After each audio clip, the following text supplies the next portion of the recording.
Welcome to Watch, Review, Repeat. This is the podcast where two best friends discuss the latest in film and television and then do it all over again the following week. My name is Colton Brown, and joining me is Andrew Meadows. Colton Brown, how are you? I'm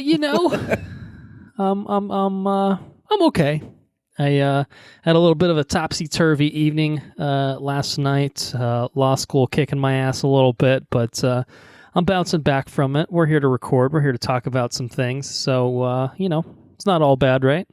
No, it's an excellent thing because tonight we're talking about what I think might be a favorable movie that you don't have to go to the theaters and watch. It's out on the Netflix. It is out on the Netflix, yeah. I think probably their latest original film. It's The Devil All the Time. And if that title doesn't tease you and say that you're in for something with this film, I don't know what will. But yeah, star-studded cast, well-shot film. We don't need to review the whole thing right now, but certainly we can tee up what we're going to talk about later with it. Yeah, it's a slow burn kind of movie, and I'm excited to talk about it with you here today. So yeah.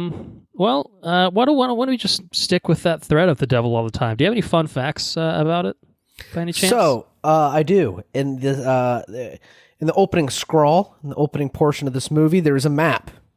Yeah, right. Yes. And in this map, you can see the title of my birth city, Huntington, West Virginia. Right. Okay. I think I remember. So it's very close to my. It's very close to my kin. It's I think an hour. I think we talked about it before. It's like an hour and a half away from where I was born. So these folks in this movie may in fact portray some of my kinfolk. Yeah, did it remind you a little bit of home? Or what used to be home? Your non-Florida home, anything like that? No, but I tell you what did. The woods looked familiar. The woods. Okay. The woods. It definitely looks like it's probably shot in, that area, which is cool. Yeah. I think we did talk about it whenever the trailer came out, which Netflix usually drops these things only a few weeks up ahead of their actual release. So it was probably pretty recently that we talked about it. The film takes place in Knockemstiff, Ohio. I think is the state. And I think we did kind of have a conversation whenever we talked about the trailer, kind of about its closeness and proximity to your place of birth. So that's a neat little fun fact. Thanks for sharing. Appreciate that. And I was completely wrong. The woods were shot in Alabama. Oh, okay. Well, yeah, definitely a totally different part of the country. But hey, that's okay. But they look it was shot on the eastern side of the United States, which is probably why it looks familiar. Yeah, maybe. So I have a fun fact as well that I'd like to share. This is something I think I came across, can't remember, Facebook, Twitter, something like that, just a few days ago after I'd seen the film. And I don't think it's really a spoiler. I think you probably hear this character speak in the trailer. If I can't remember exactly, but Robert Pattinson in this movie, he's in this movie. It's not really a secret that he's in this movie, and he's not using his natural British accent in this film. He's adopting a southern accent, southern twangs, Southern American accent, which almost has a little bit of a Truman Capote-esque feel to it in terms of its high-pitched nature. Yeah. Which is it's very disconcerting to watch him in this role for more reasons than one, as we'll probably get into when we talk about the film itself. But something I found out is here's the headline for you: Robert Pattinson refused to reveal his wild devil all the time accent until the first take. So this was a complete surprise to basically everyone involved in the project, including the director. The director didn't actually know what he was going to sound like until basically the day of scene one, which is a scene with him and Eliza Scanlon that takes place in a car. So you might know the scene I'm talking about. Yeah, okay. anyone that's seen the film would probably be able to figure out what we're talking about. So yeah, imagine being on set and then he just starts talking like this. Blow everybody. They probably had to take a couple takes. Maybe.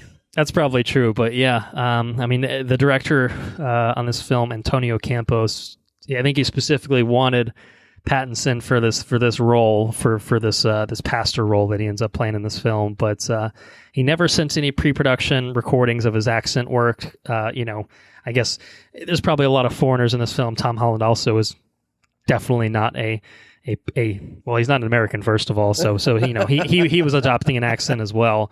So obviously, I guess it makes sense, when you're trying to make this film, you want to make sure that, if you have these actors in these roles, they don't sound totally ridiculous with whatever accents they're trying to use. So, but yeah, the director said there was no way in my mind that he wasn't going to come on set with something bad. I might not have dug it, but it wasn't going to be bad.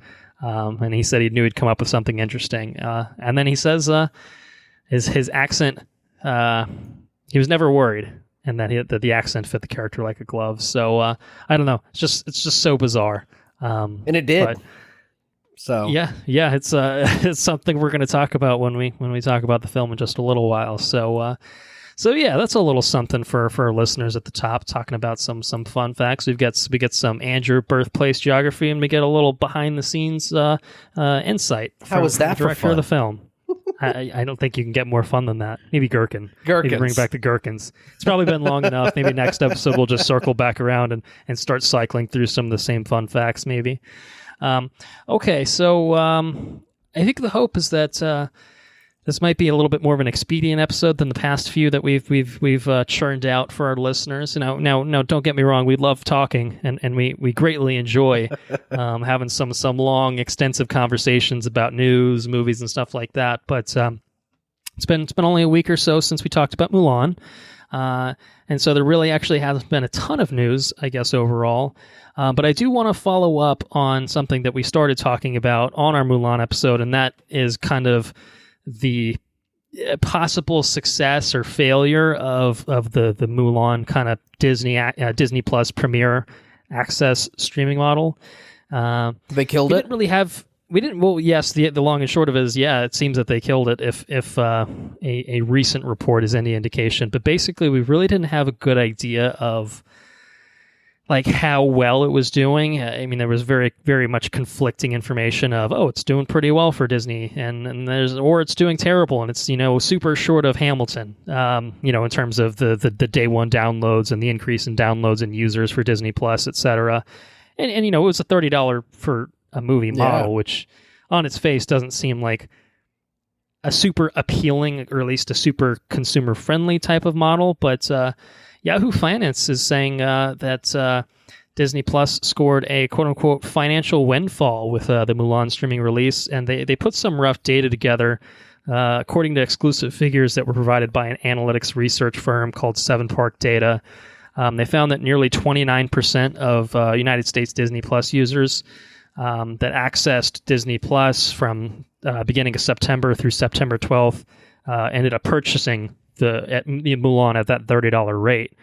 And so they did some quick kind of math to basically calculate that out to roughly 9 million users as kind of like the potential amount of people that actually did the purchasing, 29% of an estimated 30 million users. Now, of course, this is not straight from the source Disney numbers saying official that, data. we made so this X amount of money, but the math on that basically translates to potential net profits of up to $261 million for the U.S. markets alone, which I think is kind of the only territory where they really use this Premier Access model. I think it's playing in theaters, and I think most overseas territories, still not doing well in China, to follow up on that as well. So if this is true, that's a huge kind of boon to Disney, because they need to recoup some money from this film. I don't think...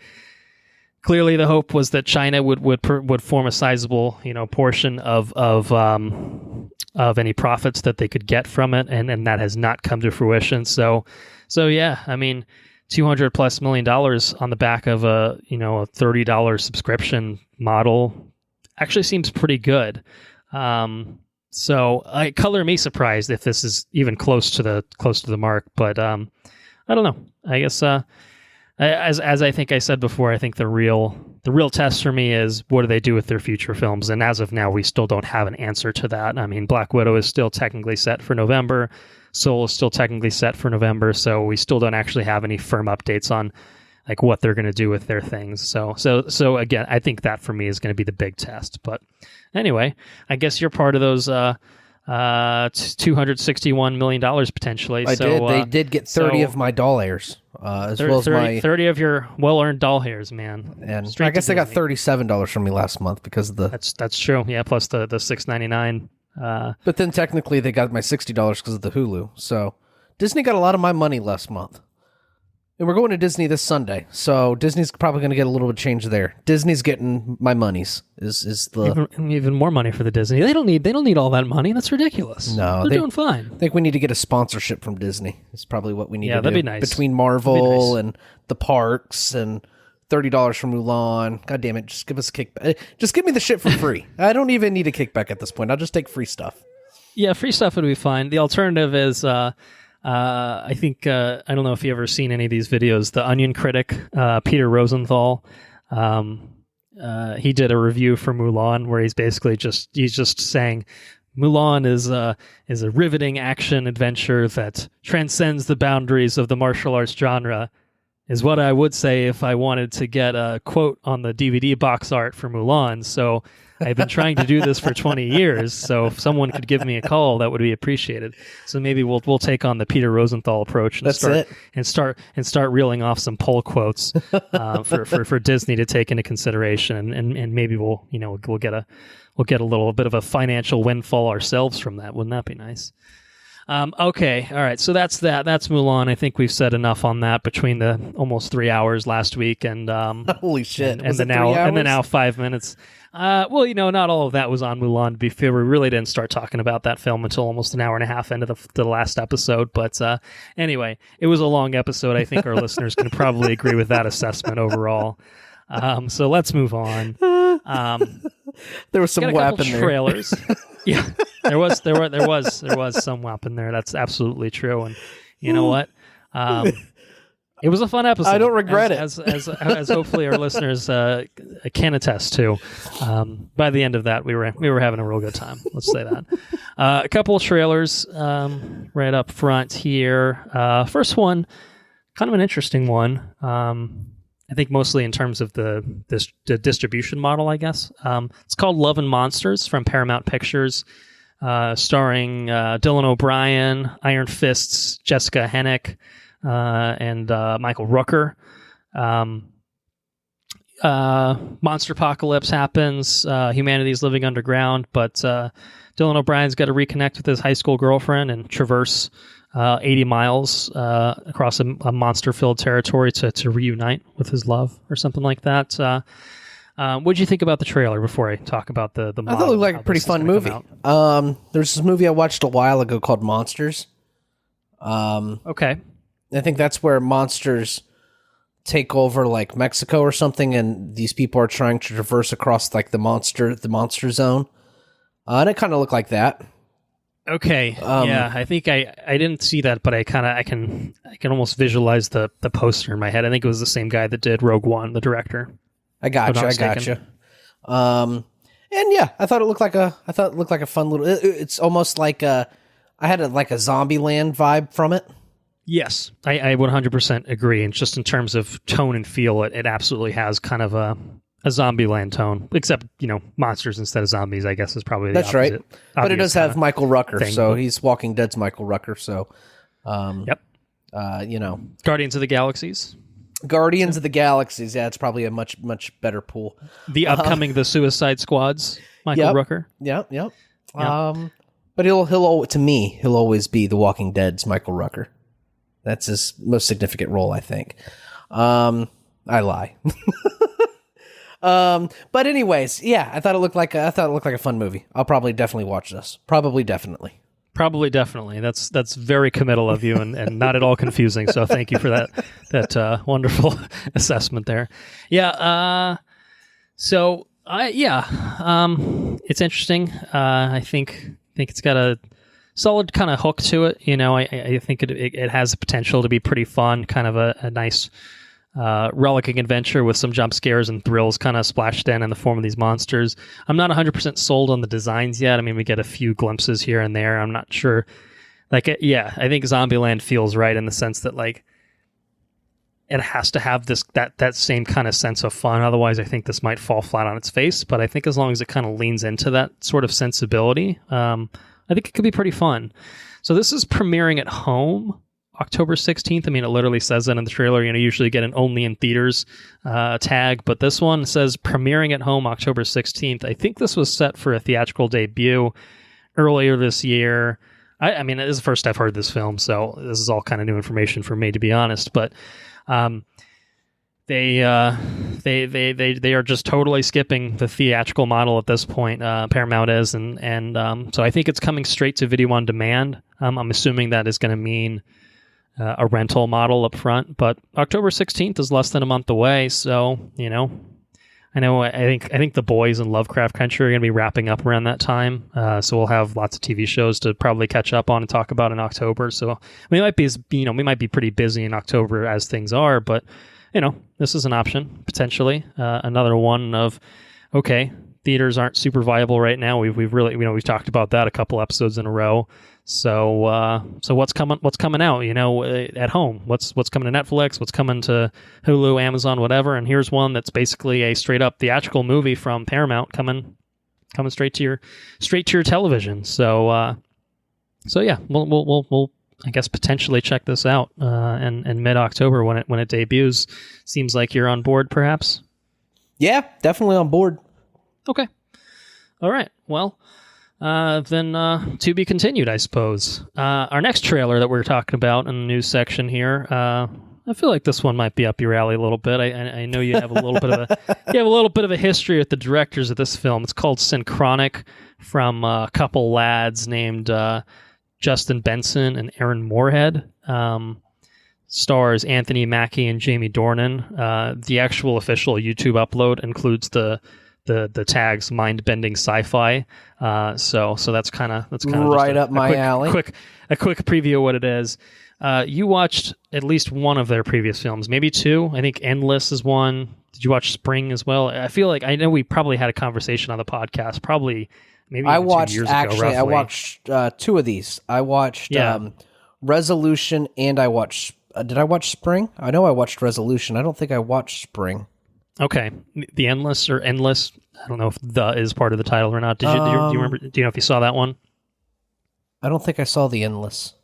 Okay, I just distinctly, for one reason or another, remember you talking about these guys at one point, probably in a catching up section. So I included this for that reason, in the sense that I figured there might be some connection. I haven't seen any of these guys work previously, although I've heard via you, and I feel like probably other parties as well, that the work they've done has been pretty brilliant. I did watch Resolution. Was very cool, though. He was the cinematographers. I mean, it was a totally awesome movie. It was very different. But anyways, yeah, Justin Benson, and from at least that one. I feel like I've watched Spring, but I'm looking at it. I don't recognize it. Okay. Anyways, Synchronic. Yeah. Synchronic looks absolutely is their latest bonkers. One. So, I am 110% about this movie, and I will definitely see it. Okay. Mind-bending sci-fi. You put mind-bending sci-fi in any of your promotional roles there. I will definitely. Oh, probably definitely be interested. It's a good way to hook me in. This one looks really interesting, though. With I don't know what the premise is, with the time being the illusion.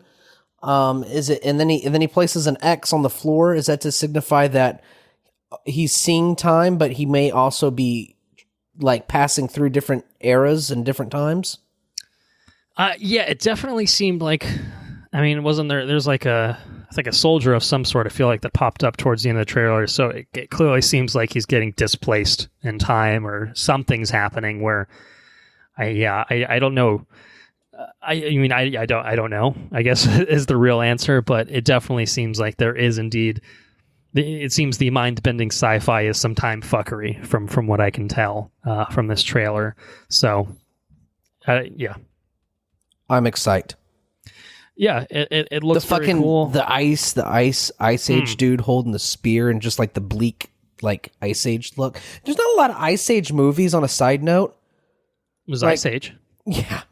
And it's 16 sequels and short films.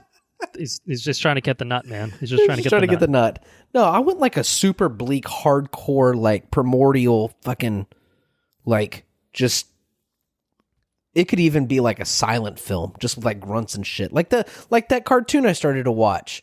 Primal. Primal, yes. Yeah. I would totally take a live action Primal. Anyways, another conversation for another time. I don't want to get long winded in the news section again. That's the danger.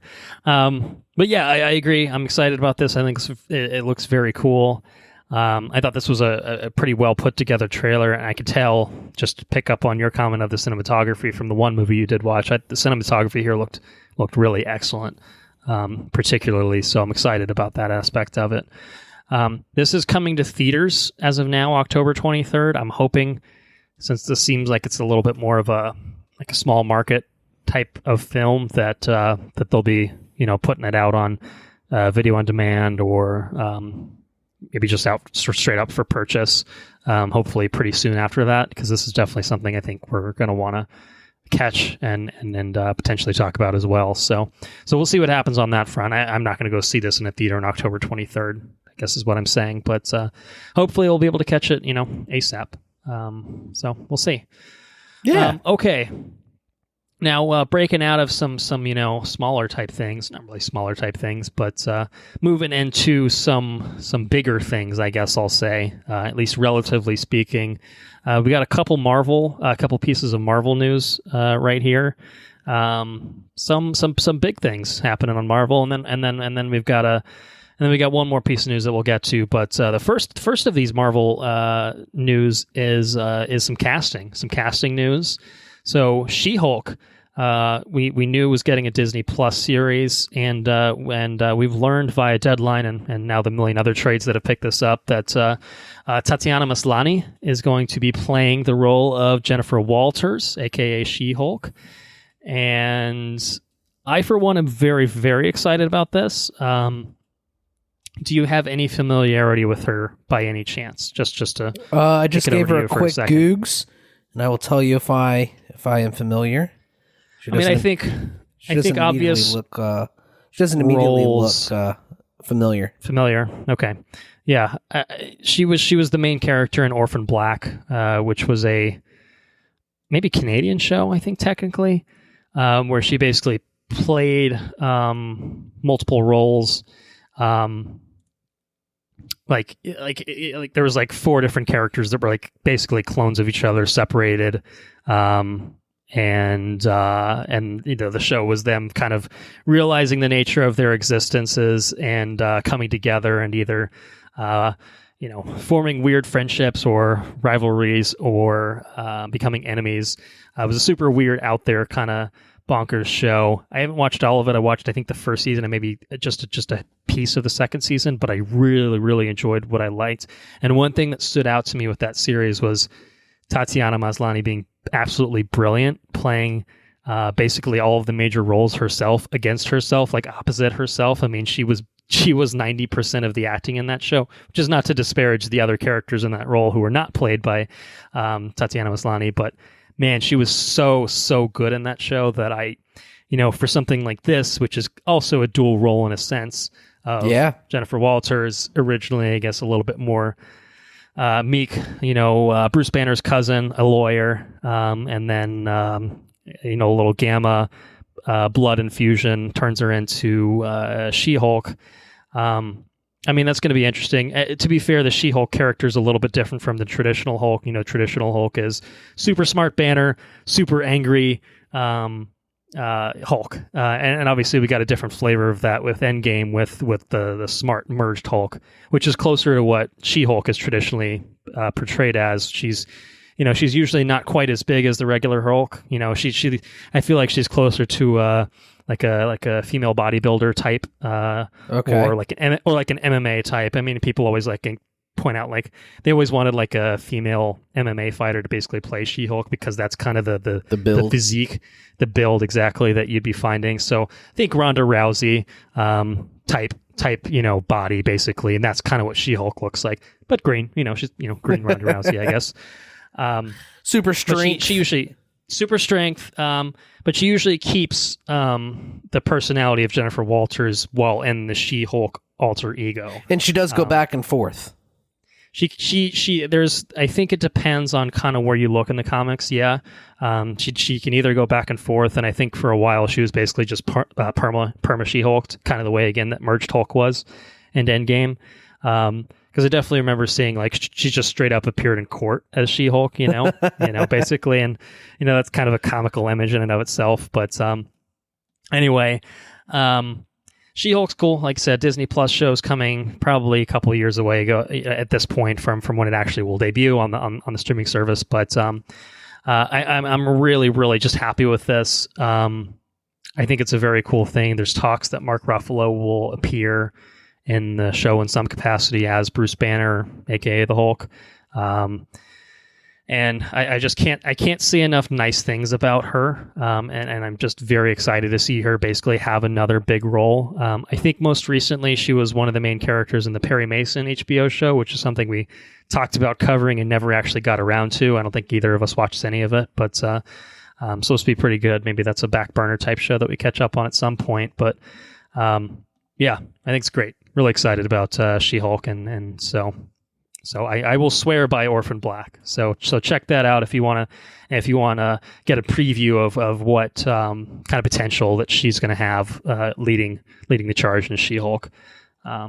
So that's one piece of Marvel news. The other piece of Marvel news, number 2 on trending on YouTube right now, might have been number 1 at one point. It's been a couple days since this came out.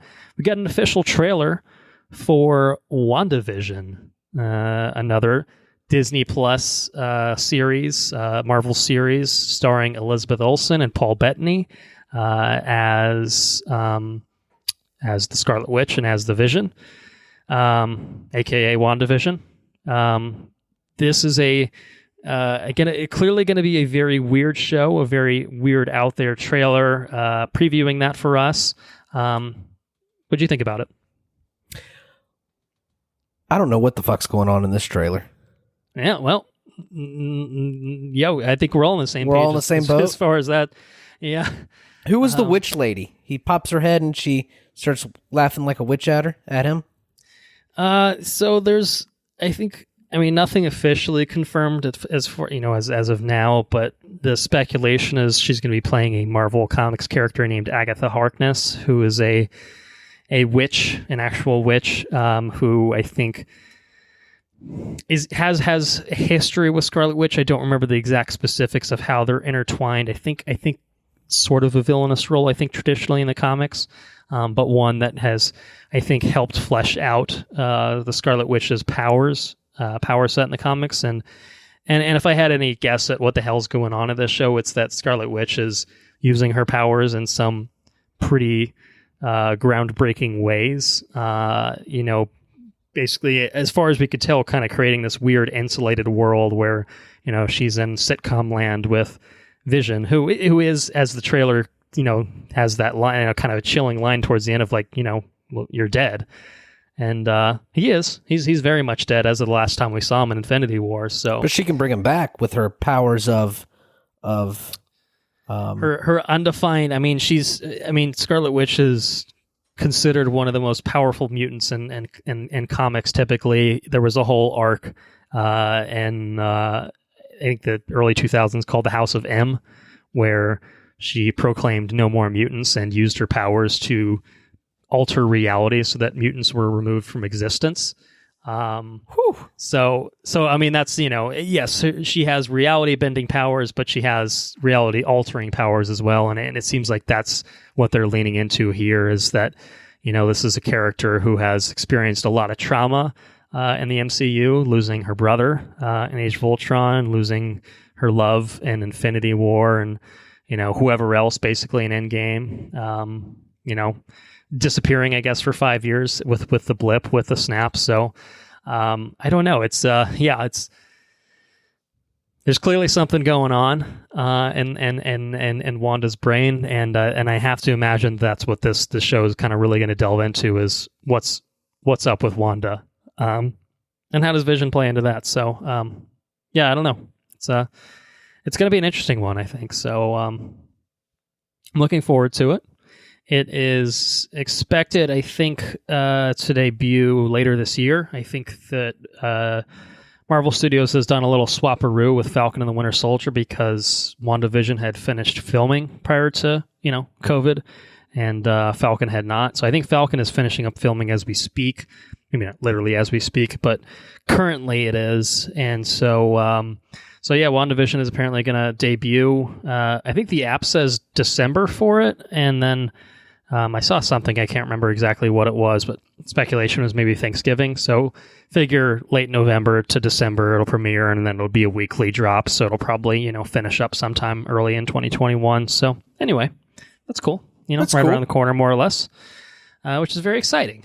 Any other final thoughts on WandaVision other than, it looks weird as fuck? I know it looks weird as fuck, and it looks very interesting, and I will definitely be watching day one. Of course, I think it's a lock for us to cover it when all is said and done. Haven't had any superhero shit in a while. It feels like. Yeah, for real. I mean, that's 2020 for you, right? That's true. Haven't had a lot of things. So should have had Black Widow 4 months ago. Should have had Eternals coming up in the next 2 months. I mean, hell, Falcon and the Winter Soldier might have already come out, or at least started by now. Had Top things Gun. Been normal. Top Gun would have been out too. Yep. James Bond. Fuck. James Bond. Yeah, we missed out on a lot of things. Wonder Woman. Yeah. 2020's been shitty. That's what it's been. Anyway, to round out the rest of our news, the Primetime 2020 Primetime Emmy Awards happened this past Sunday evening, with the handing out of some pretty major awards. I think The Mandalorian scored 5 wins. I think Ludwig Göransson won for score. I can't remember exactly what else it won for. I think more technical type stuff, which is cool. Well deserved. Golf clap absolutely. For Mandalorian. Good job. Good for you. I think the big winners overall for the night, I mean, our listeners can look up the full list of winners. There's 1 million fucking Emmys. There's so many Emmys that they usually give out a ton of Emmys before the actual ceremony, and then they use the ceremony to give out the quote-unquote big awards or whatever. So I think the big winners, I guess, just to briefly summarize things, I think Schitt's Creek cleaned up pretty well. I think it won Outstanding comedy. I think some of the actors in it won as well. I haven't watched it. I've heard it's great. I think it just wrapped up its final season earlier this year or sometime last year. I'm not 100% on that, but good for it. A golf clap for that as well. Watchmen had a couple pieces of recognition from the Emmys. I think it won best or the most outstanding limited series. Yahya Abdul-Mateen second won outstanding supporting actor. Damon Lindelof and Cord Jefferson won for outstanding writing. So good shit there. Zendaya became the youngest person to win outstanding actress for a show for Euphoria, another HBO show. And I think Succession did pretty well, won outstanding drama series and directing and writing awards. So yeah, there's 1 million fucking Emmys.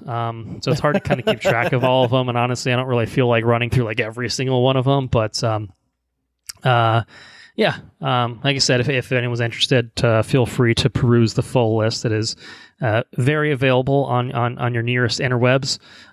So I didn't watch any of it. I heard it was kind of an interesting experience because it's the Emmys over Zoom basically, right? And so it seemed like at least they made the best of pretty unfortunate circumstances. But I don't know. That's the Emmys for you. Any thoughts on that? I just looked up Succession because I thought I've heard of it, and I in fact know exactly what it is. I just never seen it. Yep. And the first thing that popped up was Succession creator says unthank you to Trump in media modules. Yeah. Unthank you to Trump media moguls while accepting Outstanding Drama Award. Yeah. Yes. Anyways, I guess it's a show basically painting these guys as piece of shit, but I guess it's worked out well for Emmy. At least they give them nice source material to work from. That's it. Yeah. That's it. That's all the news. Can you believe it? Can you believe that? We just flew through it. Maybe. I don't know. It's better than it has been, at least. So that brings us to The Devil All the Time, which was written by Antonio Campos and Paulo Campos, directed by Antonio Campos, based off the novel of the same name by Donald Ray Pollock. As I mentioned at the top, star-studded cast, rounded out by Tom Holland, Bill Skarsgård, Riley Keough, Jason Clarke, Sebastian Stan, Haley Bennett, Eliza Scanlon, Mia Wasikowska, and Robert Pattinson. Sinister characters converge around a young man devoted to protecting those he loves in a post-war backwoods town teeming with corruption and brutality. So it's an interesting synopsis for you. Yeah. So this is a Netflix original film. I think it went up sometime towards the end of last week. Well,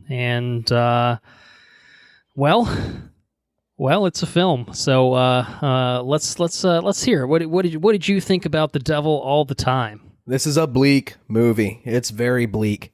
Yes. If I feel like if any movie was going to come out in like 2020, like if you were going to like summarize the year, I feel like this would be a good movie just to like, it's just the bleakest of fucking movies I've seen in a long time. Incredibly well acted. Acting is top notch. Incredibly well written. I thought it was a very, very, it's a slow movie. Yes. Mm-hmm. It's a slow one, but it's written in a way that I feel like it keeps you going, like it captivates you.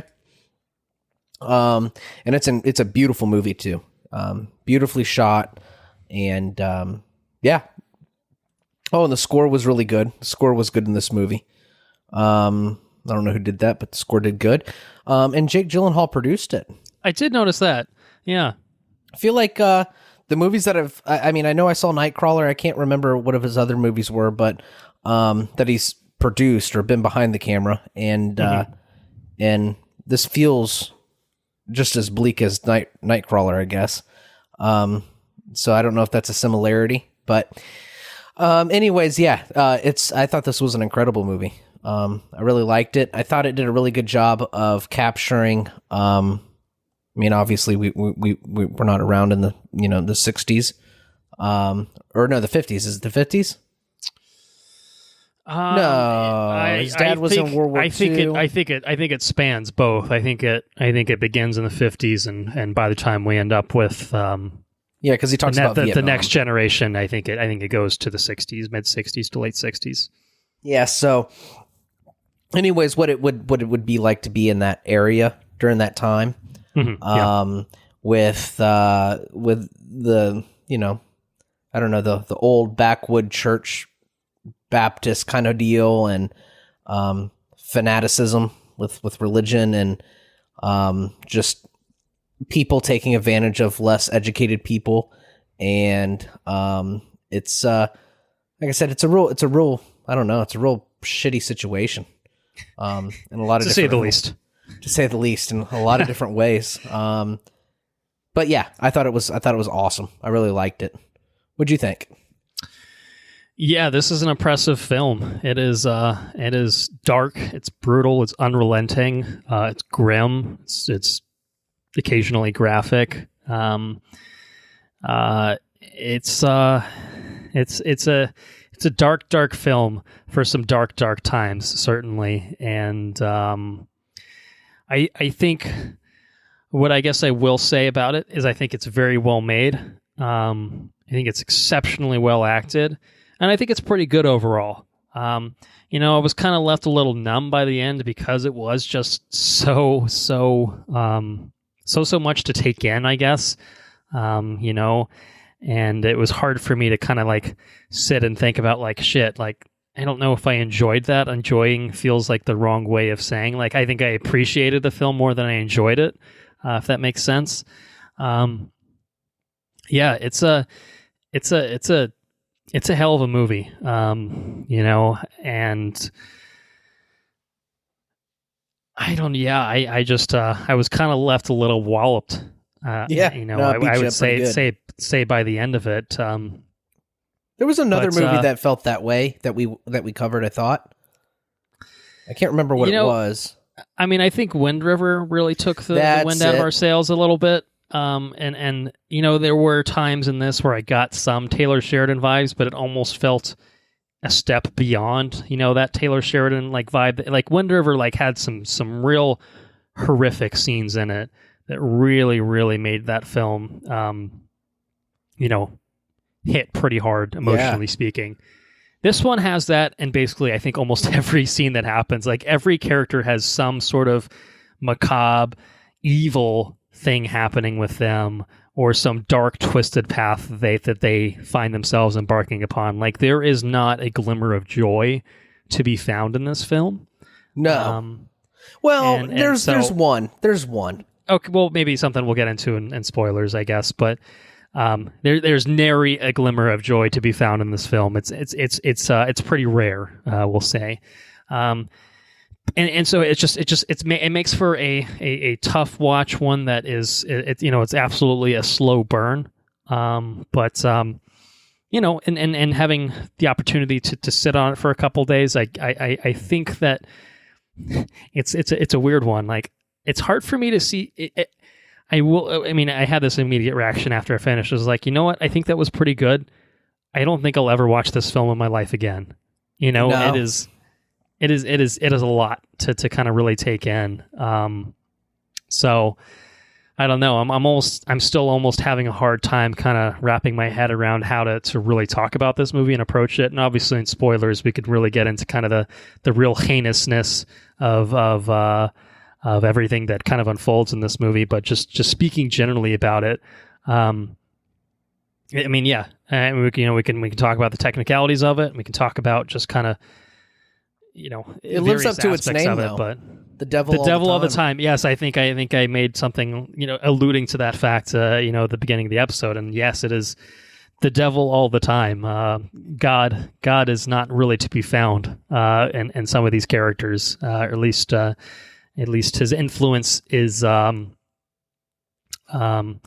misunderstood. Sorely misunderstood. To say the at least by a few of them, twisted in some ways. Yeah, I did like it though, and again, it feels weird to be like, oh, I liked it, because it honestly is just it's just so much negativity and brutality and oppression within it. It's a tour de force. But it's really, really just bolstered by some great cinematography. Those Alabama woods that can pass for some Knockemstiff Ohio woods, or close to West Virginia woods. Yeah.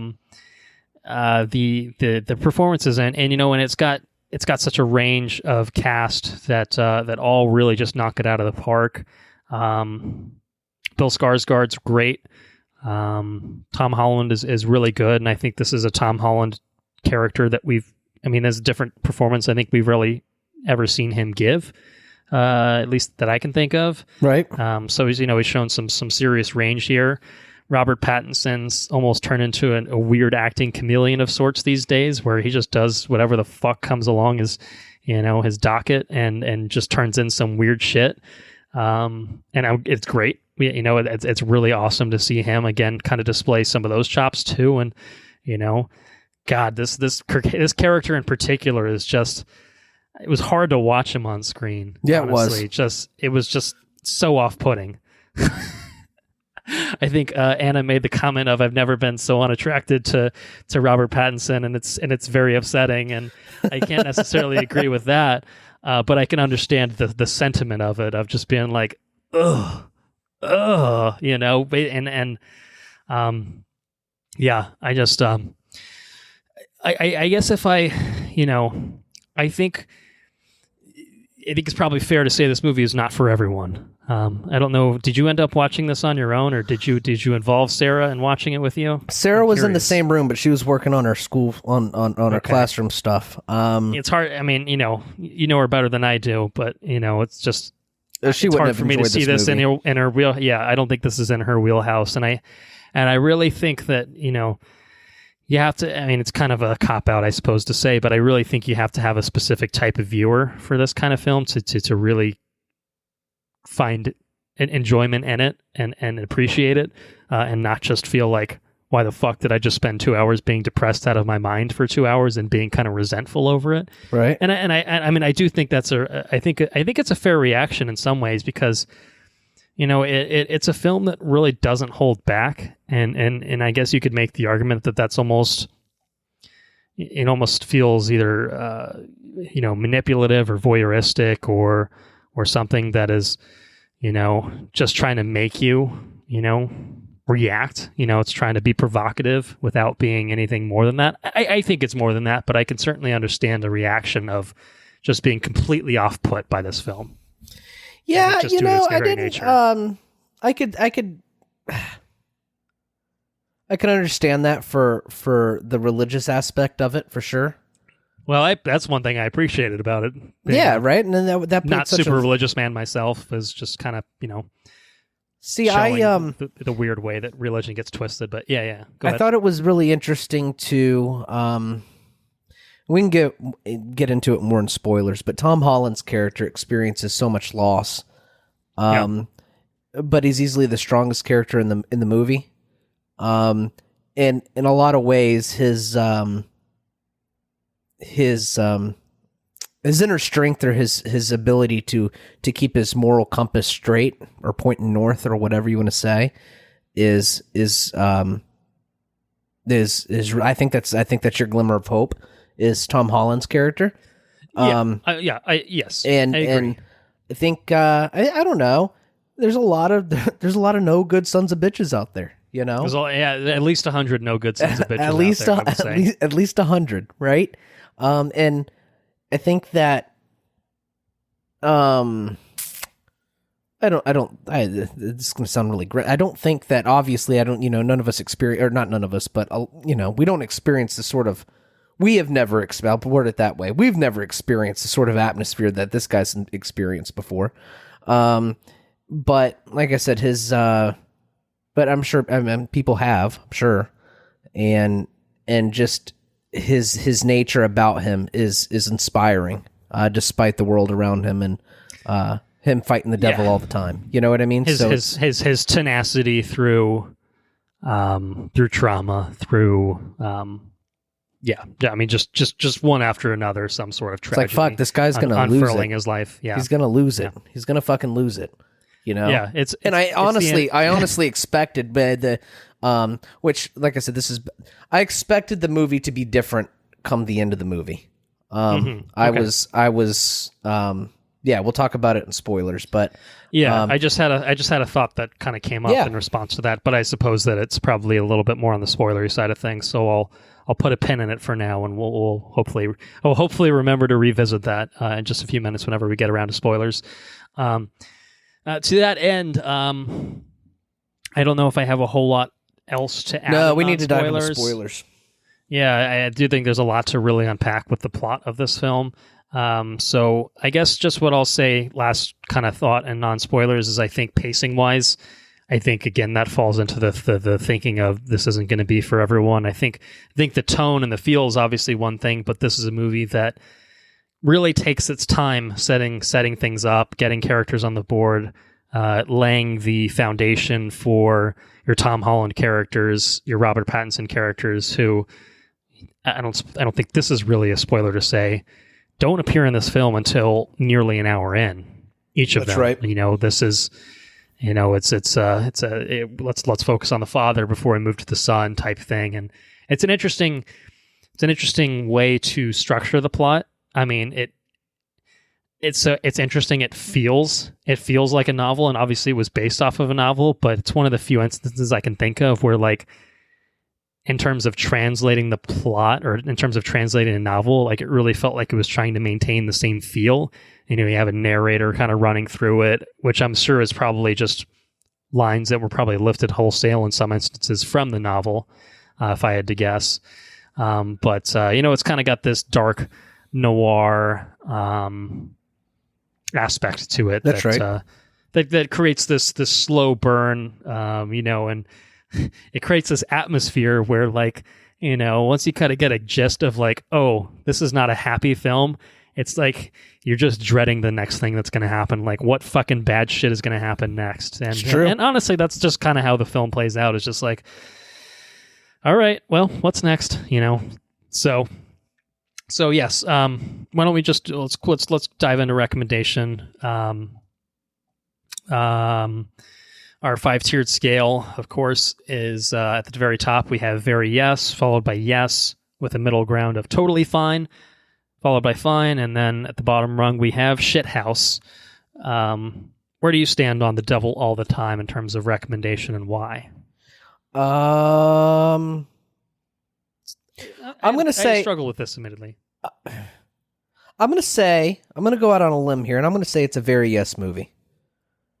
Okay. I'm going to say that this movie certainly isn't for everybody. I'm going to say that because of the way it was made, because of the way the craftsmanship on all sides of the camera, it was absolutely outstanding. Even if the content matter isn't for your liking, I don't think that there's any sort of detriment. The pacing, it's a slow burn, like you said, but I think that character development that you get on that principal character would be a fraction of what it was if you did not get the history behind the character. Like, you know, it does a really good job of what's the saying? In order to know where you're going, you got to know where you've been. Does that make sense? And you get that. You get that. No, you get that with Tom Holland's character 100%, but you also understand the father too, which is really, really, really cool. You get a thorough explanation of who these people are. And why they are, I guess. So it's very good. Very, very good movie. It's dark. It's very bleak. But, you know, at the end of the day, I think it has a positive... I took away from it anyways. Seven, as bleak as it was, I thought it had a positive... what am I trying to say? Message of sorts by the end. Exactly. Yeah, that's what I took away from it. So... Yeah. As I mentioned, I had a tough time trying to figure out where I would pen this down in recommendation. I think I'll say yes for this one. And that's somewhat cabined in the thought of, I first of all, still, I'm just kind of unwrapping it and unraveling everything that happened. And like I said, it wasn't a, I don't know. It wasn't. It was just such a heavy film. It was heavy and long, and long, and I think pretty slow, somewhat to its detriment. But at the same time, I appreciated really what was happening, and it wasn't wasted camera time.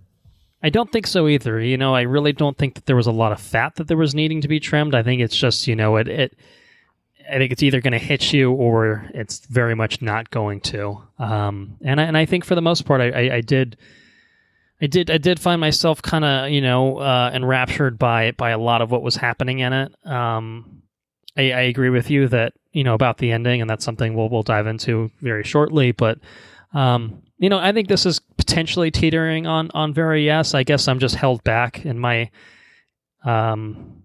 thoughts, just in the sense that, like I said, I just can't imagine myself ever watching this sort of film again, because it's just rewatchability is pretty low. And almost dampers my enthusiasm for talking about it, in the sense that, like, it's not a film I would recommend to everyone. It's really not. I think it's really well made and exceptionally well acted and put together, but I just think you have to be a very specific type of person, or at least in the very specific type of mindset or openness that this is going to strike the same kind of chord. And certainly amidst a global pandemic, it's not the type of uplifting thing that people might be searching for at our in our current times. But that's not a detriment of the film. Obviously, it's just it just is. I don't know what else to say about it, but I liked it well enough, and I recognize everything about it, that it was done well, that I can't help but be positive on the whole with it. I guess if I think my biggest just kind of criticism is that I said out loud probably maybe an hour plus in to Anna. I think we paused it at one point. I don't know if we needed a mental break. I honestly don't remember. Maybe just I honestly don't remember why we paused it. But an hour plus in, I was just like, I have no idea where this movie's going. And I suppose that could come across as meandering for some. For me, it was obviously content to just be a character study of several characters, admittedly, but with a particular focus on Tom Holland and his dad. And I just think, there are some elements in this film that are more compelling than others. They all eventually do, in fact, come to a head. There is a point to everything. It does kind of tie it all together in a pretty satisfying manner overall. But, in the moment, scene to scene, it's kind of hard to really, really get the big picture. But by the end, I think I got it. I think overall, it wasn't like hard to follow in terms of plot. It was just, you got to invest yourself. You do. And be willing to let the film marinate, because it's content to just plot along, at its own pace. So anyway, long and short of my, words that probably mean very little is I'll say yes with the obvious caveat of know what you're walking into and prepare yourself. Be ready for some grisly scenes. Be ready for some pretty graphic things, some pretty dark things. Violence particularly is it's pretty unrelenting at times in terms of its violence, and I think its mood is also just pretty unrelenting in the sense that it's just it's pretty can dour be hard to watch. It's a dour movie. It can be hard to stomach at times, and so I think that just kind of inherently limits its potential audience. But it is what it is. So let's go ahead and get into full spoilers then. Full spoilers for The Devil All the Time.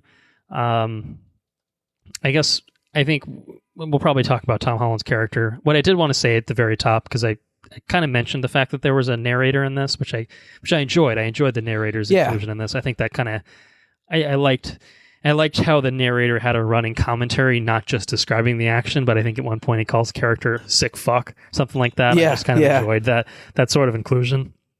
The narrator in this film was the author of the novel. I just think that's really interesting. I don't know if you noticed that from the credits. Yeah, that's just kind of a cool. He's got a really good voice for it. Like I didn't recognize the voice like throughout the movie, and I'm like, is that someone I know? It was like a Coen's brother narration, Yeah, it was, and I liked that. I kind of felt like it added this kind of air to the film that, if it didn't, I honestly think if it didn't have the narrator, I think it'd lose a step a little bit, because it just kind of be like, okay, because it does an interesting job of teeing up certain things, like, it talks, it pretty much flags up front, like, hey, these are some serial killers, 10 minutes into a diner sequence, and it's just like, okay, and that doesn't really come to fruition until like 30 minutes later, almost like that. And you're like, oh, shit. I just think it was an interesting narrative device, and I think I would say overall, I'm not a huge fan of narration, but I think it was done really well here. I think it just fit this kind of. It's one of those things. Well. I'm a fan of narration. Like you have to. It depends, It absolutely depends. I think that's there's narration done shitty. There's narration that's done statement. Like you said, it elevates the film when it's there. So it's a super incredibly dark movie. But every time Tom, I think. One of the things that his father seeded in him is a devotion to family. His wife passed away, and then he kills himself, which is like, fuck, now the kid doesn't have anybody on the day he buried his mom, his dad kills himself. Holy shit. Right. But the day, he goes over there and he beats the shit out of those guys that were that were walking through the woods, the poachers. And he says that was one of the best moments he's had with his father, which is pretty fucking bleak. But but his devotion to family and the people that he loves, is like I said, his moral compass. It's really, I found it inspiring that no matter what happened, he from his parents dying to those people giving his sister a hard time, to his sister hanging herself on accident, which was pretty fucking rough. That was terrible. Jesus, yeah. She tried to take the noose off, fucking slipped on the bucket. God damn, that was real rough. And that was another thing where the narration, like on top of it, was like, that was how you knew that she was just like, oh, you know what, I shouldn't do this. And then, within 5 seconds, she's like, well, she never had the opportunity to come to terms with it, or whatever, basically how it is. But that's just another, like, the punchiness of the narration just underlines she knew that her and her baby, beyond just what we're seeing. I watched it last night, so it's all pretty fresh. Okay. But she knew that her and her baby would be okay. Yeah. And then boom. It's like, fuck. And then Tom Holland goes in there, however long it was after, and he's screaming for family. That actually, I think that one actually even brought a tear to my eye. That one was pretty rough. I think that was the roughest. The whole movie though was super dour. But at the end there, I thought he was going to get shot. I did too. I thought he was going to get shot, or maybe he kills them both, in like a Reservoir Dogs kind of situation. I could have seen that. But I definitely thought he was going to get knocked off there at the very least. And he didn't. He didn't. And in a lot of ways, it almost felt biblical. You know what I mean? You have all this rotten shit happening around, and you've got, I don't know, you got this one character that's withstood it all, and then when you think it's done, you think it's over, he didn't get knocked off. He did everything right, and it almost felt like karma. You know what I mean? It felt like a biblical thing, and I thought it kind of wrapped all of it around. And then I guess he was talking about going to Vietnam, and that was kind of shitty too. But he lived it. Ignoring the Vietnam part, I guess I'll just go to Vietnam because I know how to fight and shit. Ignoring that portion of it, making it seem like he got away unscathed, and he'll be able to go to war and potentially come back home and be like, get away with everything that happened, because ultimately he killed a sheriff, and he wouldn't get away with that if he was at home. So it kind of felt like the most uplifting thing was him leaving Knockemstiff.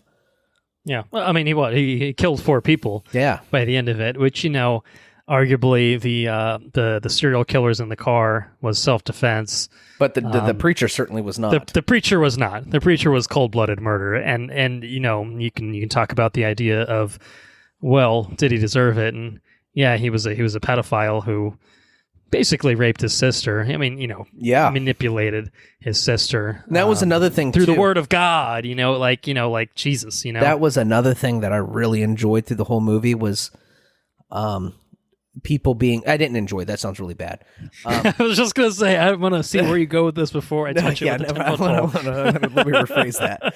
I appreciated the perspective, or I appreciated the way it handled the religion, and specifically a really bad preacher, just manipulating people, and even the sister's mother. She was heavily manipulated by religion as well, and just the way that people get. I don't know. I've seen it before, and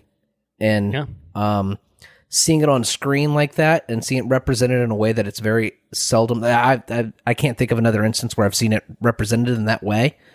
But specifically with people that with the region that I'm originally from, and the people that I've seen, and I've just seen it before. You know what I mean? And I really appreciated the way that it was presented. And I thought that was very good. And I agree. So like I said, there's some really terrible shit that happened. The serial killer thing was really fucking nutty. The Stan's character is a pretty big piece of shit too. Yeah, I mean, most of these people, everybody movie, except Tom Holland and I guess his dad and his mom and his grandparents are pretty much pieces of shit. Yeah, I mean, I guess the thing is, like his dad is kind of also a piece of shit, but he's someone that's clearly traumatized by, a war, wartime experiences. Yeah, his dad's a piece of shit too. That's true. You can almost, like, that at least informs kind of like as a, not necessarily a justification, but a, as a reason for like, why is this person the way this is, the way he is. And like, you at least see that trauma. Some of the other characters don't really get afforded that sort of depth. I think like Sebastian Stan's character in particular just seems to be a shitty dude through and through who just wants power. He's got to win his election or whatever. And like, we don't really get more to him other than just like, oh no, this dude just kind of sucks. You know what I mean? Robert Pattinson, like, we don't really get anything to that character other than, oh no, he's just a manipulative, pedophile who sucks. At least with Tom Holland's character, he is someone who has experienced trauma of his own through his parents, and he's even able to forgive his dad. Yeah, absolutely. Someone who's had a rough, to say the least, upbringing and life, really, as it were. Who commits things? He commits murder. And like I said, I keep glossing over the fact that he fucking shot the preacher. I keep glossing over it, but it's... I mean, I think arguably that's like... I don't know if it's really even arguable. That's the one unforgivable thing that he really does, is that he kills the preacher. In the sense that, like, it's not that, like I said, you can talk all day if you want about whether the preacher for his actions deserved such a punishment. Obviously, people will disagree on that particular thought. But, like I said, with the other ones, at least, the serial killers, you're defending yourself from serial killers. That's pretty justifiable. You're defending yourself from a crooked sheriff who's trying to kill you with a shotgun. That's pretty justifiable. The preacher is the real one hang-up of just being like, that's the one time where he really did cross the line. And so that begs the question of, okay, is this a character that is still really morally good? Or again, that's just the result of the trauma? I mean, this is a guy that, as we saw, his dad his response is like, we hear these two poachers in the forest. I'm going to go beat the fuck out of these people and bring my kid with me to show him that. This is his dad who thought, who was eventually so twisted in his thoughts that kills the dog, hangs the dog. Crucifying a fucking dog somehow seemed like a rational thing to do to him. In front of the kid. In front of the kid. Yeah, so it's one of those things where you can certainly look at the psychology of a character like Tom Holland's character, Arvin. I guess we should say he's just Tom Holland to us, but you can look at the psychology of that sort of character and think, you know what? And his brain, I get it. You understand that there's, that impulse to just do what makes sense is understandable. It doesn't necessarily excuse it, but it's understandable, obviously. This dude raped my sister, and she killed herself. He's done. Yeah, I'm going to deliver justice to him. Boom. Yeah. And so I guess to kind of maybe pick up the thread of kind of what I was thinking about in non-spoilers and decided to reserve my thoughts is, as you kind of mentioned, by the end of this film, Tom Holland is kind of the only character that really arguably deserved a good ending, and then he kind of gets one of sorts of just, as far as we know, he's riding off into the sunset, whether he's going off to Vietnam or, he's just kind of going to go live his life free of the trappings of Knockemstiff, Ohio, and Meade, Ohio, and all these fucked up characters that he's had to deal with in his life. There is a sense that, okay, things are going to get better from here on out, because they certainly can't get worse, can they? And I feel like that's kind of the way it ends. Is almost kind of like a note of optimism, in a 2+ hour film that is as pessimistic as one can be. It really feels like okay, let's throw our our watchers a bone, just to say, hey, there's a light at the end of the tunnel, right? And I kind of felt like that's kind of how it leaves you.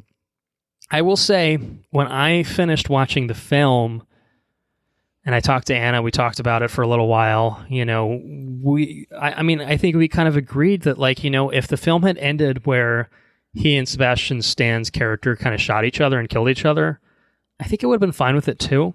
And I think that probably ties into the fact that, like Arvin's obviously a very tragic character who's gone through a lot of tragedy in his life. And for the most part, he doesn't deserve, you know, to die or anything like that. And it's really just killing the preacher. That's the one thing that's, again, arguably crossing the line. But it was just kind of just like, you know what, it would feel like a full circle, tie the knot kind of thing to end this film with, is to say that, you know, it's almost like a very, very serious version of Burn After Reading, where it's just like, you know, everyone kills each other more or less. And like, well, what was the point of that? Well, you know, people are shitty. What are you going to do? Well, there was the line in there that the narrator says, or who was it? No, I think Sebastian Stan said it. Some people are born just to be buried. Yeah. Yeah, right. So that was my initial thought, you know, just coming away from the film was just like, you know, I'm not upset that Tom Holland made it out alive, because we like our sweet boy Tom Holland, our Spider-Man. Good for him. But you know, I think if it had ended in a little bit more of a Coen Brothers almost fashion, where, you know, no one makes it out alive, I kind of feel like that would have been totally in line with how the film was structured. That's right. But I guess, you know, in talking about it tonight, I almost feel a little bit differently about it, in the sense that, you know, something that it did remind me of, and I don't think it's like a one-to-one comparison at all, but just our conversation reminded me of another film that came out, I guess the end of last year, October sometime, called Joker. Right. Which is another film that is basically just a set of a series of unfortunate events that happens to this one man. And what is his response but to you know, go on TV and, spoilers for Joker, I guess, for anyone that cares, but don't bother if you haven't seen it. You know, his response is, you know, society sucks, I'm rebelling against society. The appropriate response is, I got to kill everyone, and I should be lauded for this behavior. And I just really, I remember at the time, and I still do take fault with the Joker's kind of sensibilities of just like being like, yeah, like, fuck him, you know, like, like, you know, like, it really just felt like, yeah, we should be applauding the Joker because you know, you shouldn't be shitty to people, or you're, you know, they're gonna be shitty to you, and you're gonna deserve it because you suck.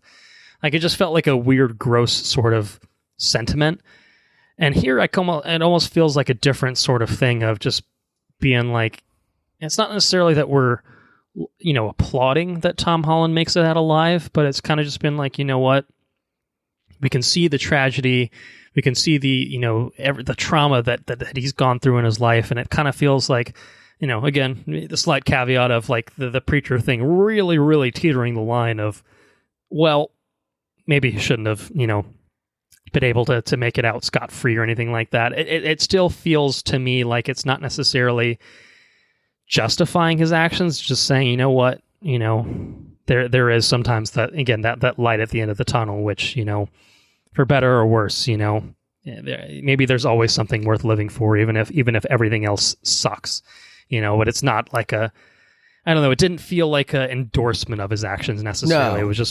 It was more just like, you know, not everything has to be bad. It felt like the message was, not everything has to be bad versus fuck people that are bad and we should kill them and that's great. Like, it just didn't feel like it was, like, nothing about this film felt celebratory or revelatory or anything like that. I mean, it really just, to me, felt like a huge indictment of religious institutions, shitty people, just, you know, and manipulation, the manipulative people in this world. And I don't know. I think the messaging in this film really, really landed in a way, I think, that was pretty effective without being too, without really itself crossing the line or being too crass or gross with any of that sort of thing. So, and I don't know if that makes any sense. No, that makes perfect sense. What'd you think about the fucking liver scene? It's pretty fucked up. I mean, oh man, when the preacher being a huge fucking prick about it. Yeah. Somebody here's got an old dirty beat up plate. He just wanted all the fucking chicken livers to himself. That's the first thing I thought, and then Tom Holland ended up saying it. These organs. I'm gonna eat these organs. Yep. He said that motherfucker, he just wanted all those fucking livers to himself. It's like, that's what I was thinking, dude. He didn't want to share them. The asshole. Oh, yeah. Fucking. What an incredible actor. I am excited to see him as Batman. Yeah, absolutely. I'm going to go out on a limb and say that. He's a fucking chameleon because, like his Batman voice is not going to sound like, well, Jesus said this, right. It's obviously going to be such a huge departure from what we're seeing him do in this. It's very exciting. Yeah, I agree. That one guy also played in a Coen Brothers movie. What was his name? Harry Mealing. Oh, yes, Dudley Dursley, as we also know him. Yeah, he did. Yeah, he was a real piece of shit in this. Yeah, he was. Let me kill my wife with a fucking screwdriver to try to resurrect. Oh, and his brother, his brother almost played his character in the Coen Brother movie. Yeah, right. Because he was the limbless performer, right? Yeah, right. And Buster Scruggs. Yeah, or one of the segments of Buster Scruggs. Yeah, it's fucked up. It just, I don't know if his brother's necessarily the best dude in the world or anything like that, but he just leaves his wheelchair bound brother, in a car, and maybe someone comes pick him up, but like we don't know what happened to him. Like that, like last time we see him, he's just fucking ditched in his car. No, it's funny though. His brother says, I can just go back to the cops and tell them what I did. And he's like, well, you stabbed your wife in the neck with a screwdriver. Yeah. And then you tried to revive her. That sounds like a crazy person just killed his wife. His brother's all like matter of fact about it. I thought that was pretty funny. I guess, also the simple dude just cooking his fucking eggs gets shot in the back of the head. Yeah, he had no idea what was coming to him. The big simple mobster guy, which we don't know how bad that guy was, but presumably he was pretty bad. But he was just a simple mobster guy. You want some eggs? I got cooking some eggs for you. Fucking. I guess just jumping off that. Actually, I think a couple things that I think about. I felt like Sebastian Stan's character didn't totally work for me. Right? No, I totally get it. I just didn't think there was enough there to it's like the only reason they really included, I feel like that scene of him killing the eggs guy and the diner guy or whoever they were, it was just like, oh, this is a bad motherfucker and he's willing to kill Tom Holland. Like it almost felt like it was just like a gratuitous like addition of just being like, oh, he's very corrupt. Not just in the sense of like, he's taking money, to uphold some unlawful interests or anything like that. Like, no, he's willing to get his hands dirty too. I didn't really buy that because I just didn't know enough about that character to really get why, he would be going to these lengths to just straight up murder these people. I mean, I guess he's a sheriff, maybe he can get away with it and cover it up, but I just didn't think there was enough there to really underscore like why we need to know that. I mean, I just think you could have had his confrontation with Tom Holland play out in a pretty similar fashion and just say, okay, this dude's fucking unhinged. To me, it just felt like that's one of the few things in this film, at least in terms of characterization, that just didn't totally land with me, I guess I would say. I don't know if you felt the same way about that. So what I got from his character was the least developed for sure. Okay. But one of the things I got from him was he's the same sheriff that picked him up when he was a kid, right? Yeah, and then it goes full circle, where he's the one that tries to kill him, and then he kills him where he met him. And then other than that, though, I mean, that's all I got from that character was to bring everything full circle for Tom Holland. Yeah. But aside from that, he killed the people that he thought that they were going to use his sister against him in an election, so he fucking knocked them off. But I mean, that in and of itself wasn't. His sister and her boyfriend or her husband were much more developed than he was, and they're just serial killers, sure. But, yeah. But I don't know. Yeah, he was definitely the weakest of the bunch for sure. Okay, well, I'm glad you brought up the full circle thing, and I think because as I mentioned, is the film, it takes its time. It takes its sweet time to get to the point, right? Yeah. I'm still kind of two minds about the full circle nature of the film, in the sense that, like, obviously, like, well, why the fuck are we following these two serial killers, you know, for good chunks of this movie? And then it came to the point where it's like, oh, Tom Holland's on the run. Oh, of course he's going to end up in that backseat with those two fuckers, you know? And so I kind of saw that before it actually happened. I didn't really know how that was going to play out. Didn't see how that was going to play out necessarily. But I almost wonder if it was a bridge too far to even have, like, Sebastian Stan also be the sheriff that, you know, was the one that responded when his parents, you know, or his dad killed himself. And I don't know. It was just like, is this too much? Like, you know, like, obviously these it's a small town, you know, there ain't that many people in there. Right. So, you know, people are going to run into each other, and it is what it is. That's just how things are going to inevitably work out. But, I don't know. I liked it in the sense that, like, it felt like a novel again, of just being like, here's all these disparate plot threads that just kind of come together, and by the end, it forms a nice kind of story. And they're also the ones that killed. They're also the ones that killed his stepsister's father. Right. Yes. So that's another, like, web of just, you know, things that get tied in, of just being like, well, this person's connected to this person in this way, and they're connected to that person that way, and this person killed that person, and that person was related to this person. And like, to me, it was just, and I think that the narrator, everyone's related to each other. We get it. The narrator even made a thing about that. Right. Everybody in this neighborhood, from one person or another, they're all related to the same three people. Right.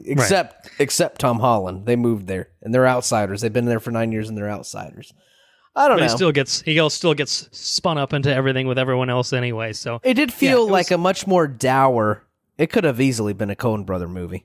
It felt like a Coen brother movie, just a really depressed Coen brother movie.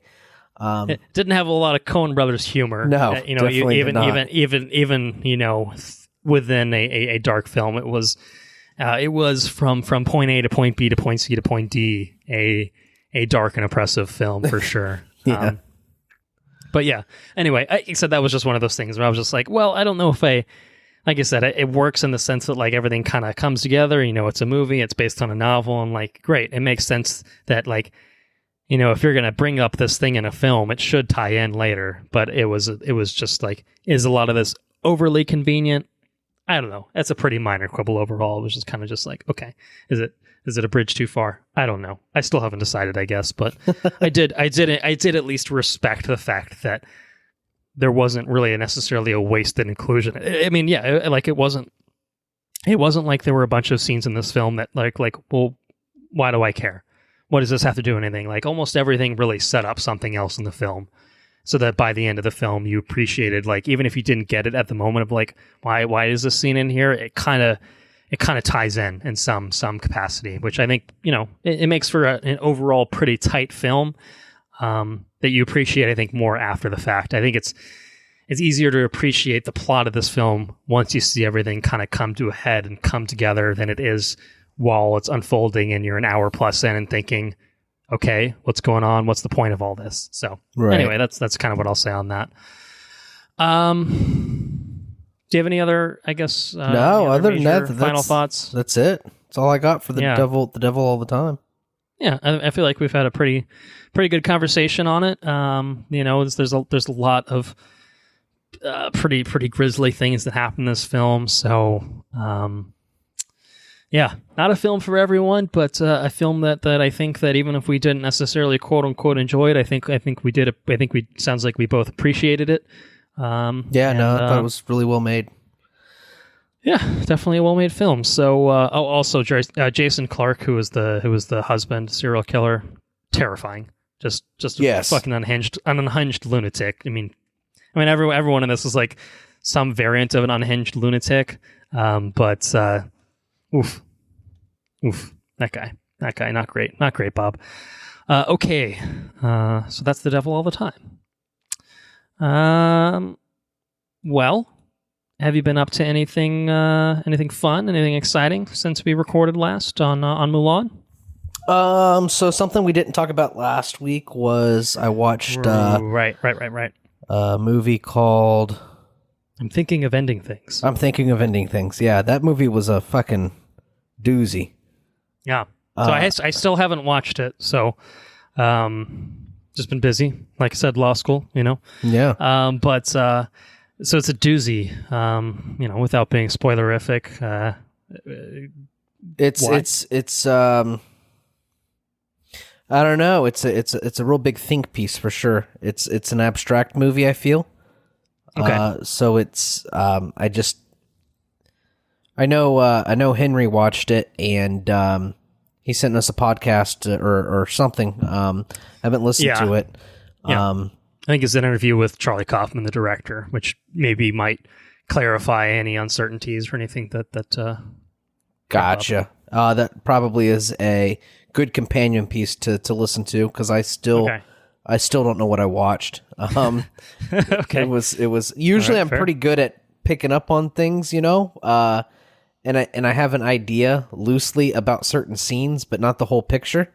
So it's it's a real big doozy. But very cool movie. So worth watching, you think, even if it's not. I think it's worth watching. What the hell is happening or happened, or guess? Yeah, I think so. I think it's well made. I think it's a well made movie. It's certainly, if this movie's not for everybody, that one's for like 10% of people, I would say. It's like I said, Netflix is just getting weird and out there in art house with all their shit. I guess apparently in September. So definitely an art house movie. Aside from that, I just literally tonight, I just sold a lot of my old audio equipment to get 2 subs. Well, I'm going to say 1 sub, but probably going to have to buy 2 in order to fill the room up with bass. But I'm getting a real subwoofer, like a real audio grade subwoofer, so that's pretty cool. It's an SVS sub, and it's going to be I'm going to get a PC 2000 Pro. It's like a 3-foot tall cylinder subwoofer that fires directly into the ground. So that's cool. I'm excited about that. We'll see how that sounds. That's aside from that though. We started Sarah's watching Dancing with the Stars right now. I watched Dancing with the Stars last week. Classic, of course. That's right. And I don't think that I was board games. So I've been playing a lot of Settlers of Catan, which is pretty cool. Cool game. Nice. Yeah, I love Catan. Yeah. I've won a couple games on that, which is pretty cool. A little bit of Rummy Cube. And tomorrow we're actually having a board game night over at my buddy's house, and we're playing The House on Haunted Hill, which is a pretty... Yeah, I think you talked about it. Have you played it yet, or will this be the first time? I haven't played it. I haven't played it to its end. Okay. We played it a little bit, but we didn't come anywhere near finishing it, so we'll see what happens tomorrow. I think it's a pretty long game, or it's pretty in-depth. So we finished the first half of it. It's a game that's separated into 2 halves. And so we never even started the second half of the game. So we're going to start fresh tomorrow, and that should be pretty cool. Other than that, though, I can't really think of a whole lot. Started Sekiro. I think I probably talked about that last week. Yeah, you did. Haven't played any of it since I started it a couple weeks ago. Sounded like you lost a lot of progress, so maybe that's impeding your enthusiasm about returning. Yes, it's probably true. I got my ass kicked by that fucking purple ninja. God, I can't quite. I don't think I'm current on Lovecraft Country. Okay. I think I might be an episode behind, and I think I'm like probably 2 or 3 episodes behind in The Boys. So I've got some television watching to do. But aside from that, I think that's really about it. I haven't been up to a whole lot besides work. Well, work eats up a lot of time, doesn't it? It does. Certainly it does. It certainly does. Okay, well, on my end, I did start Lovecraft Country, so I'm certainly still behind where you are, but I'm at least 1 episode in, so that's progress. Haven't watched any of The Boys season 2, but that's certainly something that will be happening in the future. We plan to do it. General first episode impression from Lovecraft Country. What do you think? I really enjoyed it. I mean, it escalated quickly. I will say that about the ending of that particular episode. I don't know if that'll be true of the subsequent ones, but it's a pretty harrowing tale of racism in 1950s America, punctuated by something a little bit more Lovecraftian, I guess you'll say, or at least a little bit more out there. Is that the Sundown County one? Yes. Okay, yeah, that was a pretty good episode. Mm-hmm. So I will reserve, I think, most of my thoughts because I do think it's something. At least if the first episode is any indication, I think it's something that I'm going to want to watch through, and I think it might be worth talking about a little bit more in depth. Sure. When the series wraps up sometime next month. So I did want to, just signpost it to say that, hey, I'm doing the thing and finally started the thing, and so I'm excited to see where it goes. I think it was a really, really intriguing beginning for the series. So it was very cool. What else? On the TV show front, I watched a few episodes of The Chef Show on Netflix. You ever watched any of that? Negatory. It's the Jon Favreau one. It's good. I had watched, I think, part of like the third season basically a while back with my parents. So I'm going back and watching the first season, and I felt it was appropriate to mention on this episode because the second episode of the first season, there's a segment where they filmed with some of the prominent cast members of Avengers Infinity War, like Robert Downey Jr. and Tom Holland, of The Devil All the Time and of Spider-Man fame, along with the Russo bros. It's a good show. It's just lighthearted, cooking, fun. I think I really like the vibe of the show, and it's just a really easy watch. And I think our boy Johnny V. Johnny V. I mean, Johnny V is just an eclectic, kind of all over the place dude. Mandalorian, is just like this. He's got this Star Wars corner. He's got, obviously directed fucking Iron Man 2, played Happy Hogan in the MCU, and then he made Chef a few years back, which is a great film. Something I do want to watch at some point again because I haven't seen it in a few years. And when he takes that newfound passion for cooking and the furthers that thread that he made, he started in Chef with this Netflix show of just him basically cooking with this chef who was the one that kind of trained him up on how to be a convincing chef for the movie Chef. So anyway, I've said the word chef too many times that it's almost certainly confusing, and what I said might not have made a whole lot of sense, but I think it did. We'll find out. I finished New Girl season 5, which means that I have 2 seasons left, but the last season's like 6-7 episodes, something like that. So it's really just 1+ season left. New Girl season 5 was a little up and down. I talked about it at least a few episodes ago where Zooey Deschanel had bounced out of the show for a bit while she was pregnant. Megan Fox came in, and Megan Fox was awesome in this show. She was really, really great. And then as soon as Zooey Deschanel came back, I'm like, ugh. It found its footing a little bit more towards the end. I think it had a really, really nice finale, or I guess the 2-part kind of finale that it had. So it's obvious that the show is kind of winding down in terms of where the characters are going to end up. But for something that has been a months long kind of watch of the show, it's been nice to kind of live with these characters over those few months and experience their growths and changes in character development. So New Girl's good. Still recommend New Girl on Netflix. Last but not least, on the TV front, lots of West Wing still. About halfway through the second season, continues to be brilliant.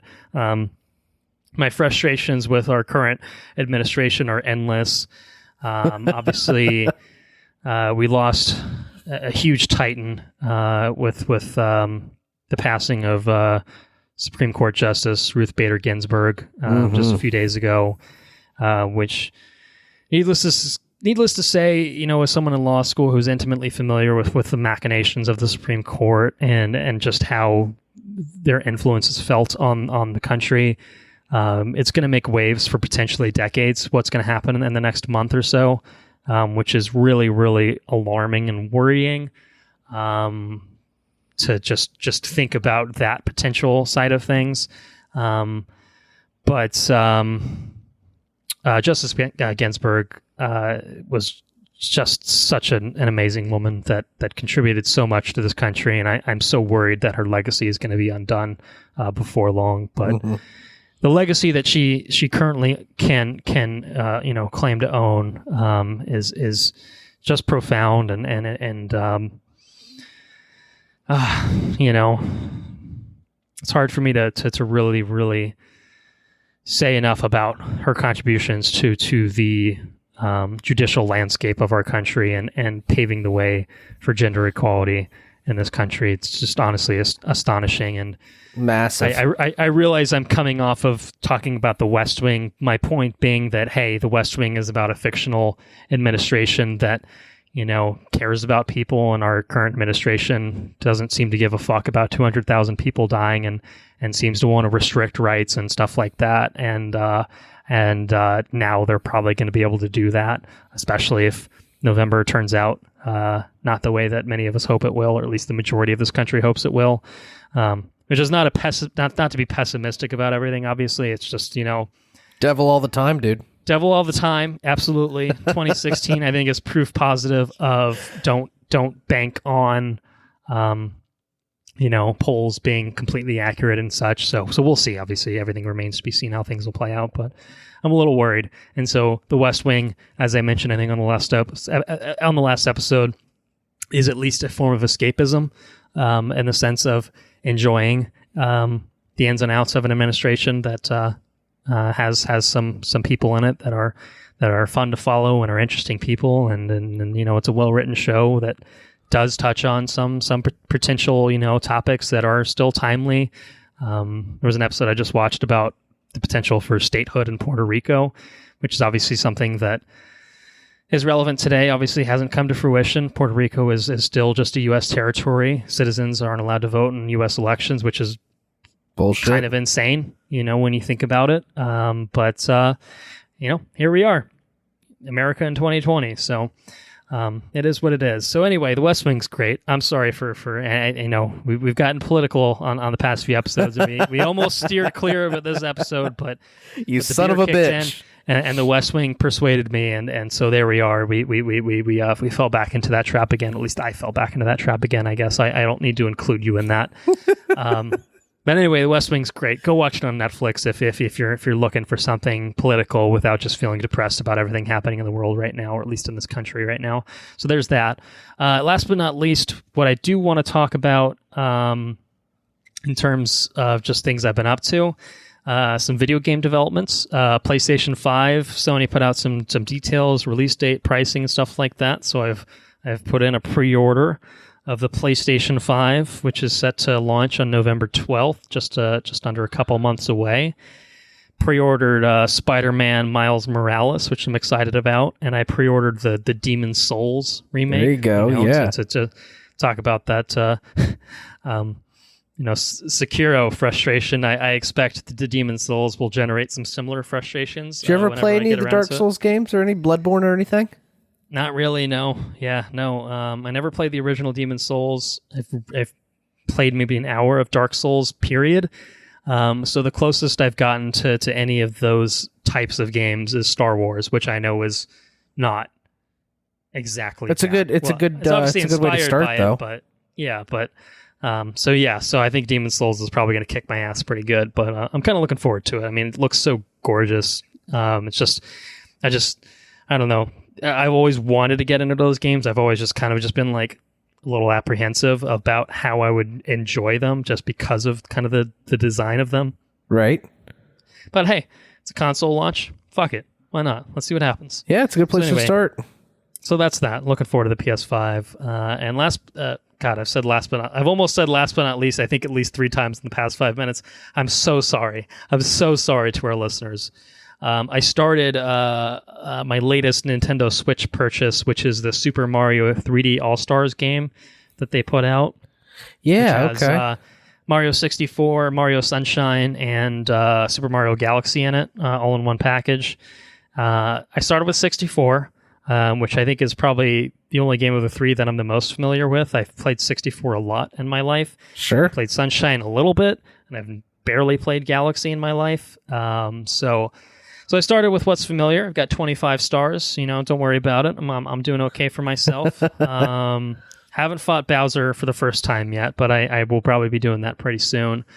Super Mario 64 is a 25-year-old game. The camera is pretty wonky. Some of the controls are a little, the dated. wing cap thing pissed me off for about an hour yesterday because I was trying to get all the red coins in this one stage with the wing cap, and so that was annoying. But honestly, like for a game that is basically 2+ decades old, it holds up pretty well, I'd say.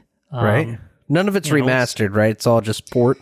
Yeah, this one's pretty much a straight port. For Mario 64, I think they up-resed the text. That was pretty much it. I mean, it's not formatted for widescreen. Minimal effort. They didn't really do anything with the textures for Mario 64. Yeah, Mario 64 is pretty minimal effort.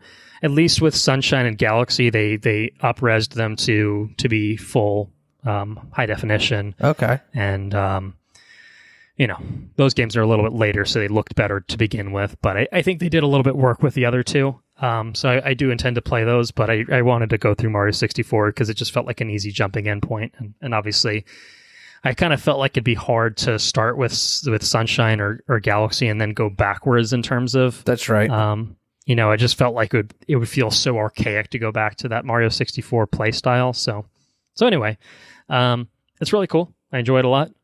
Sunshine's incredible. I loved Sunshine.